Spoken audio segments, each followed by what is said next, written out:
Hello, hi, everybody.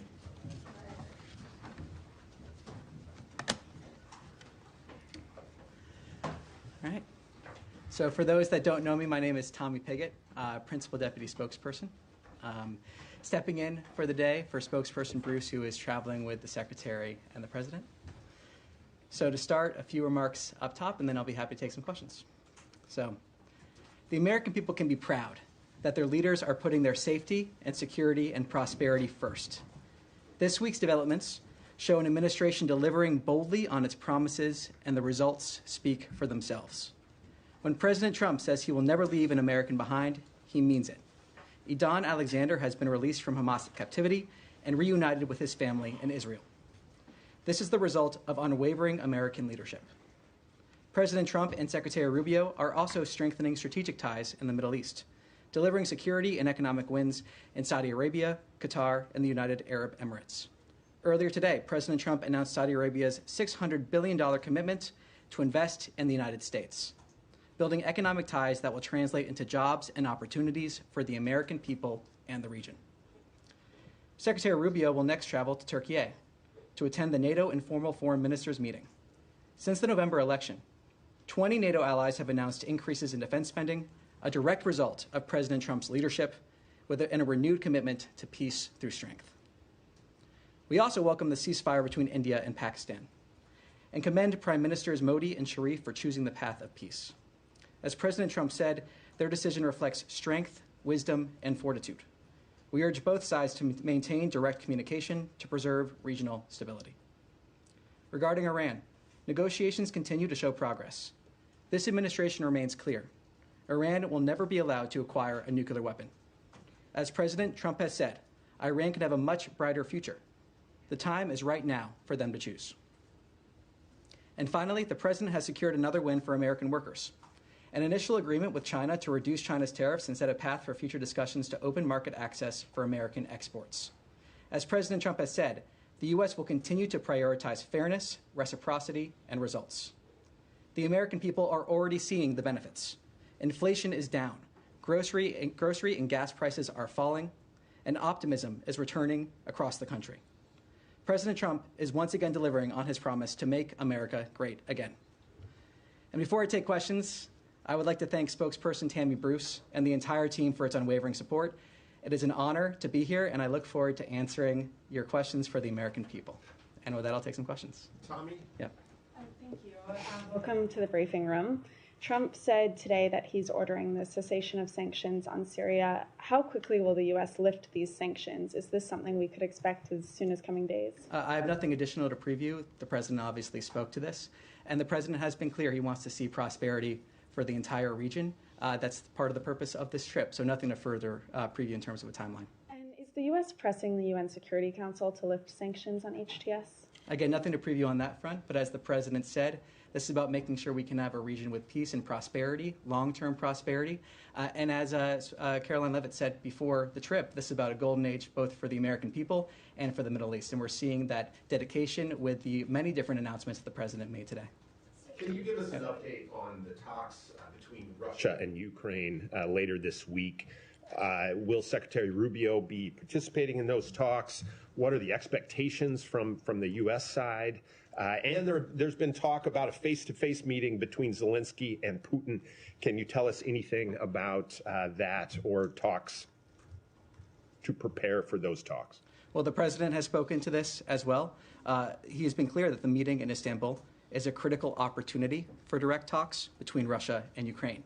That has been clear. The President has also been clear that he wants to see those talks happen, and he's been dedicated to trying to first get that ceasefire and then an enduring peace.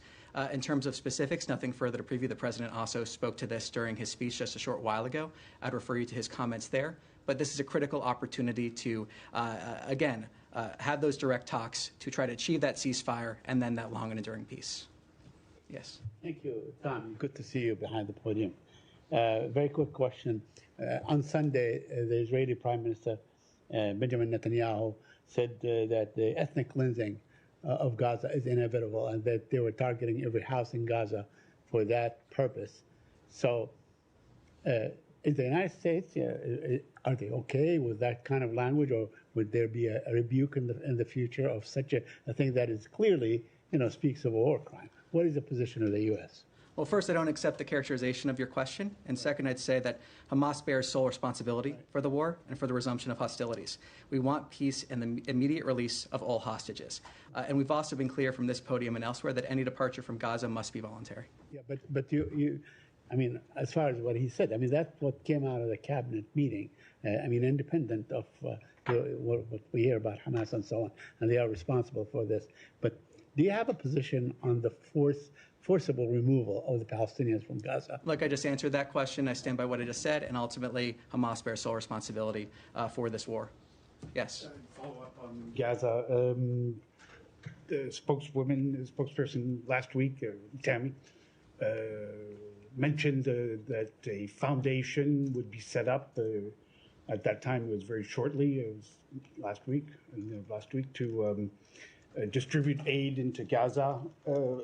Where does that stand now? Is this still a project? It's still in the works? Is it going to happen? And the Israeli Prime Minister also said that in the coming days he would go in full force into Gaza. Would that disrupt those plans, or is it calculated and being prepared together? How does that work? Well, look, we won't speak on behalf of the foundation, and we'll defer to the foundation in terms of any announcement that they may or may not make. But bottom line is we welcome moves to get aid quickly into Gaza. And we also welcome creative solutions that make sure that that aid actually gets to the people that need it and is not falling into the hands of terrorists such as Hamas. So we support creative solutions to get that aid in there. We want to make sure it's done in a way where it's not falling into the hands of Hamas, that it's actually reaching the people that need it. And what is as clear as day is that the people of Gaza have suffered tremendously under Hamas. So we support those creative solutions to get aid in there, and the president has been very clear, as has Secretary Rubio. Yes. I wanted to ask your response of reports that there were back-channel talks that led to the release of Idan Alexander, with a Hamas official reaching out to the former leader of Arab Americans for Trump. Can you speak to that report and any details about how the release came to be? So I'm not going to comment on private diplomatic conversations, but what I will say and reiterate is that this shows that when President Trump says he will never leave an American behind, he means it. This is the direct result of American leadership, as I said earlier, and again shows the fact that President Trump is forever working for the safety and security of the American people, as is Secretary Rubio. But I'm not going to discuss or give details of private diplomatic conversations. You're not denying it? Again, whether or not that or did not happen, I'm not going to talk about private diplomatic conversations, whether or not they did or did not happen. Thank you. Yep. Hi, thank you, Tommy. Two, actually, one on Afghanistan and then a follow-up on Gaza. Yesterday, DHS Secretary Kristi Noem announced that the temporary protected status for Afghanistan would expire on May the 20th. She said the conditions in Afghanistan have improved enough for Afghans to return there. Does the State Department think that Afghanistan is now a safe destination for women and girls? Well, look, ultimately, when it comes to the temporary protected status, I refer you to DHS. It was always meant as a temporary measure or temporary benefit. This is when that temporary benefit would expire. So for further questions on that, I refer you to DHS. And then just to follow up on Gaza, you said you support efforts to get aid quickly into Gaza. Here we are more than 2 months later. How soon is quickly? When can we start to see food actually getting in? Well, look, I think it's important to understand, again, that we're looking for those creative solutions to get that aid in there. We're fully supportive of those measures. And it's also important to reiterate that Hamas bears sole responsibility for this conflict, as well as sole responsibility for the condition under which the people of Gaza are living. So I'm not going to put a timeline on it from here. I'm not going to speak on behalf of the foundation. But what I will reiterate is that we are supportive of creative solutions to get aid in there, but also in a way that the aid is not falling into the hands of Hamas, that it actually reaches the people that need it. Yes. Yes, Tommy, thank you. I wanted to ask you about the president's trip to the Middle East. He had some comments today in terms of talking about the way that the U.S. approaches countries in the Middle East and the criticism of past policy, saying that for too long many American presidents have been afflicted with the notion that it's our job to look into the souls of foreign leaders and use U.S. policy to dispense justice for their sins. There's been a critique of the State Department, I think, externally by some analysts, about the changes to areas of the department that deal with issues of human rights and kind of what have been traditionally seen as U.S. values issues. Is this the president endorsing that shift in terms of the State Department's focus? Do you think that criticism that we've seen from civil society is accurate? Look, I think the results speak for themselves in terms of what President Trump and Secretary Rubio have been able to deliver for the American people. The results they've been able to deliver. President Trump is a peacemaker. He is a deal maker, and he is constantly putting Americans first. And when we approach foreign policy in a standard where we're approaching that American first perspective, that allows opportunities to pursue common interests, that allows deals to be made, that allows us to have stronger bilateral relationships where we're finding those common areas to work together on and advance those common interests. As spokesperson Bruce has said many times from this podium, just because a framework changes does not mean that the priority necessarily changes as well. Oftentimes what we're seeing in terms of how we're approaching the State Department and other aspects are a way to deliver on our priorities better, more effectively, in a way that actually delivers results for the American people. We are making sure every single dollar that we spend from the State Department under Secretary Rubio is advancing the American interest. Does it make us safer, stronger, more prosperous?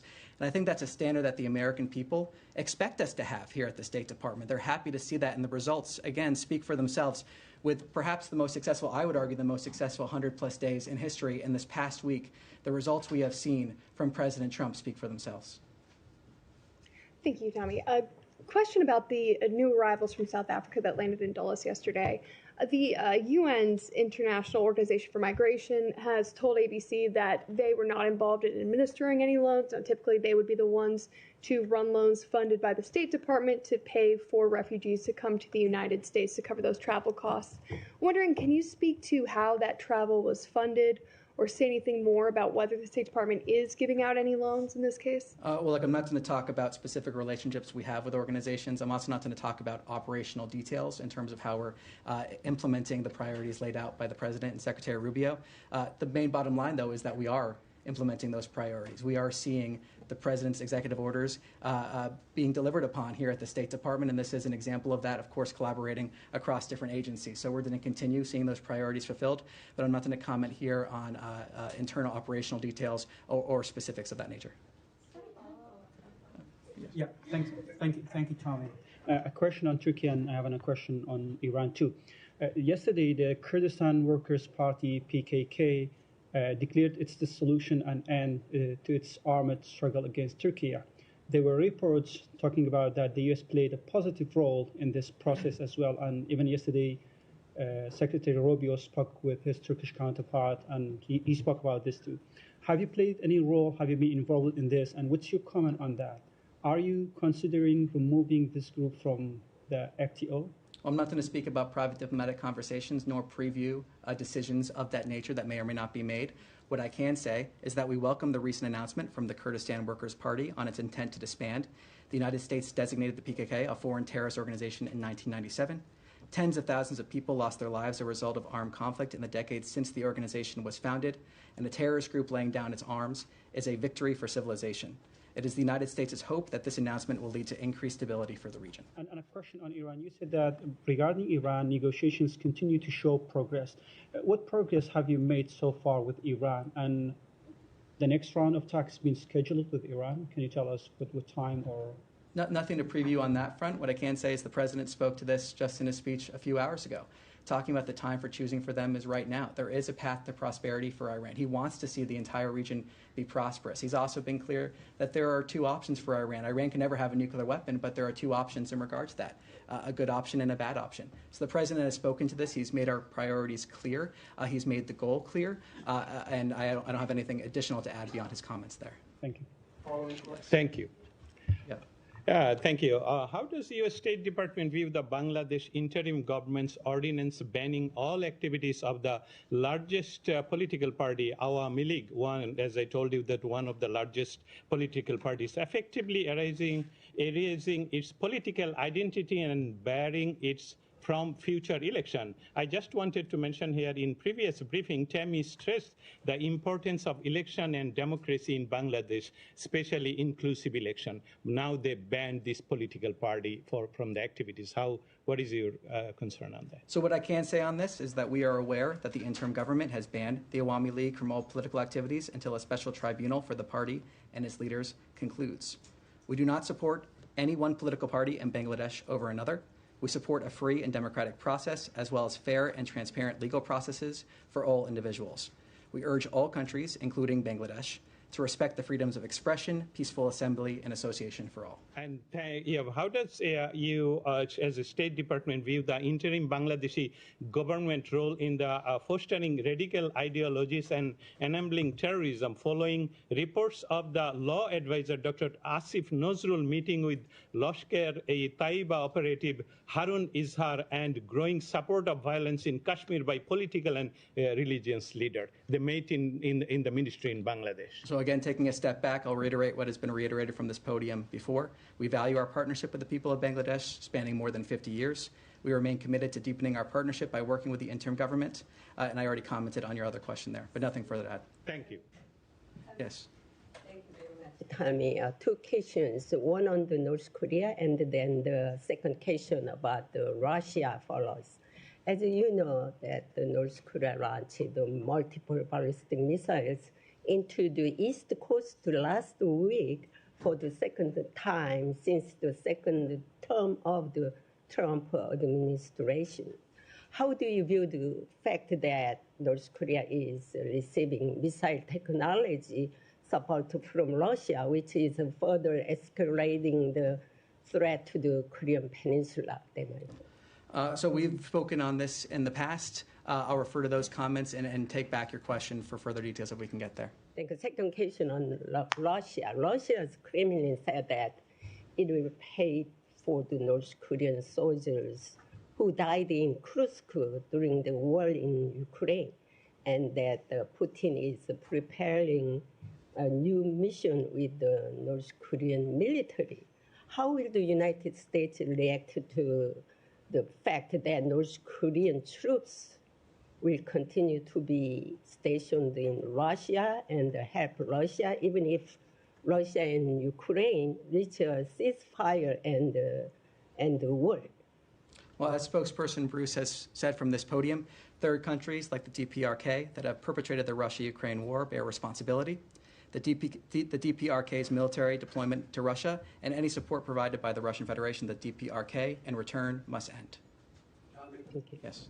Thank you. A couple of questions from South Asia. During his calls with Pakistani Prime Minister, Foreign Minister, and the Army Chief, when Secretary made a call, did he receive any commitment or assurance from the Pakistani leadership that they will dismantle all the terrorist infrastructure and they will no longer support terrorist groups within the country? I'm not going to talk about private diplomatic conversations. What I can say is reiterate what we've been saying for a couple days now, is that we welcome the ceasefire reached between India and Pakistan this weekend. And we commend both prime ministers for choosing the path of peace. The president truthed about this. He was very clear in terms of that. We also want to encourage direct communication between the parties. That is something we've also been clear about as well. India has refused any U.S. effort to mediate between India and Pakistan. How hopeful you are that you will be able to bring them together in the same room for talks? Well, I'm not going to speculate on that. What I can say is that we encourage direct communication. We have been clear on that. We continue to encourage that direct communication. The president has been clear on that. And the president, as I said, has also been clear in praising both prime ministers for choosing the path towards peace and the wisdom and fortitude that shows. Has U.S. sent a team to Islamabad or Pakistan following the reports that there have been leaks of nuclear radiation in some of the secured Pakistani sites? I have nothing to preview on that at this time. I have one more question. Sorry. Follow-up. Thank you. I think that's Thank you, Tommy. Thank you, Tommy, and beautiful style you have, by the way. I hope you continue to do that more often, these briefings. My question is about Pakistan welcomed President Trump's efforts for bringing the ceasefire between Pakistan and India, and they believe that President Trump could win a Nobel Peace Prize if he were to bring peace between Pakistan and India on Kashmir issue. But Prime Minister Modi did not welcome this effort, and he's the same gentleman that was not allowed to come to the U.S. till 10 years ago. Does that disappoint this building at all, the attitude of Narendra Modi of not welcoming this peace deal? Well, what we are happy to see is a ceasefire. That is what we are happy to see. That's where our focus remains. And we want to see ceasefire be maintained, and we want to encourage direct communication. That is our focus here. Our focus is the ceasefire. Our focus is on encouraging direct communication. That's where our focus is going to remain. The president has spoken on this. And just to take the first part of your question, kind of focusing on a more global foreign policy front, talking about issues around the world, President Trump, is a peacemaker. He's a peacemaker. He values peace. He's also a deal maker. And he has shown that again and again and again in terms of both pursuing an America First agenda, but also pursuing peace and wanting to see peace and conflicts come to an end. Thank you very much. One more question about, excuse me, one more question. The drones which India used against Pakistan were Israeli-made drones. President Trump, one initiative that has been globally recognized and talked about is his Abraham Accord idea. Do you think this landing of Israeli drones in Pakistan would create hurdles in the president's vision, his whole thought about this Abraham Accord where he wants to bring these three religions close to each other? These Israeli drones will further complicate the relations between Pakistan and Israel or no? Well, I'll reiterate what we are focused on here and happy to see as a ceasefire. We want to see direct communication between the parties. And when it comes to, again, solving conflicts that have existed in regions around the world, the president wants to solve those conflicts when he can. He's often said that he stands ready to aid in the pursuit of peace. He stands ready to help. And the president is a deal maker. He is a peacemaker. He has shown that again and again. And we're seeing the results of that from the past 100 days and even just this last week. So the president's a deal maker. He's a peacemaker, but nothing to comment further beyond that. Thank you so much. Yeah. Yep. Thank you. I want to follow up on Syria. President Trump, in addition to lifting the sanctions, also said that he wants to create a fresh start with Syria. I wonder, what does this mean for the U.S.-Syria relations going forward?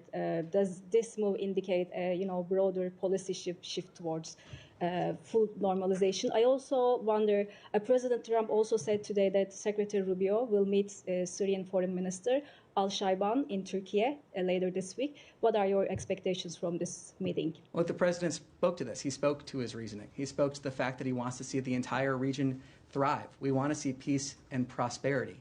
When it comes to Syrian interim authorities, from this podium and elsewhere, we've communicated with them some of the actions that they should take for peace and prosperity, and we hope that they do take those actions. But the president has spoken to this in that speech a few hours ago, saying that this is about making sure we have a region that can thrive, a region for long-term peace and prosperity.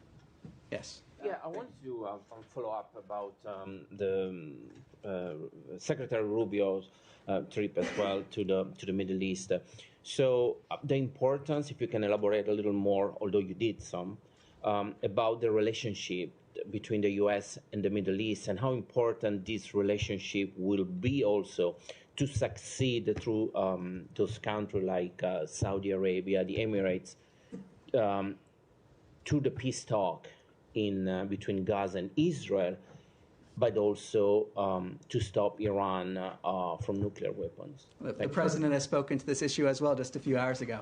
And he was talking about the fact that we can have great partnership with the Middle East. And we have, in many ways, already pursuing those common interests. And we want to see those common interests continue. I mentioned at the top here the $600 billion investment commitment from Saudi Arabia that was announced today. So that's just one example of the many ways that we have partnership with the Middle East pursuing common interests. And the president has been clear, both from the time of the last administration, his first visit to the region, talking about the things that we want to see. So there's a lot of opportunities in the Middle East. And again, like I said earlier, this is about a golden age for America, but we also have an opportunity to see a golden age for the Middle East and the benefits that would bring both the American people and the people in the Middle East. Thank you. Yes. Sorry, in front of you. Thank you. Yeah. Thank you so much. Two quick questions, if I may. The first on Secretary Rubio's trip to the Middle East and the second one in Latin America. In a recent past, Secretary Rubio said that the U.S. will not engage anymore with Russians and Ukrainians if both countries do not show real commitment with a permanent ceasefire. how the U.S. diplomacy describe this momentum when both sides are ready to meet in Turkey with alongside Secretary Rubio? Well, as the president has said, this is a critical opportunity to try to achieve that ceasefire and try to achieve that long peace. The president has been clear he wants to see those direct talks happen. And I think it's also important to remember that the president has brought us closer to peace when it comes to this conflict than in the years preceding him taking office. And that's a great credit to his leadership. So he wants to see those direct talks happen. This is a critical opportunity to achieve that ceasefire and then potentially achieve that long peace, ultimately with the goal of ending this conflict, as has been said so many times by President Trump, so many times by spokesperson Bruce. We want to see this conflict come to an end. That's what we want to see. Latin America, very quickly, officials from the U.S. and Brazil, they convened here in Washington, D.C. yesterday to discuss disarmament, and according to the State Department, they discussed, for example, arms control with Russia and China. If you could address this matter. Nothing further to preview than what we've already said on this, so I refer you to those comments. And with that, thank you very much. I appreciate it, and see you on Thursday. Thank you. Thank you. Good job.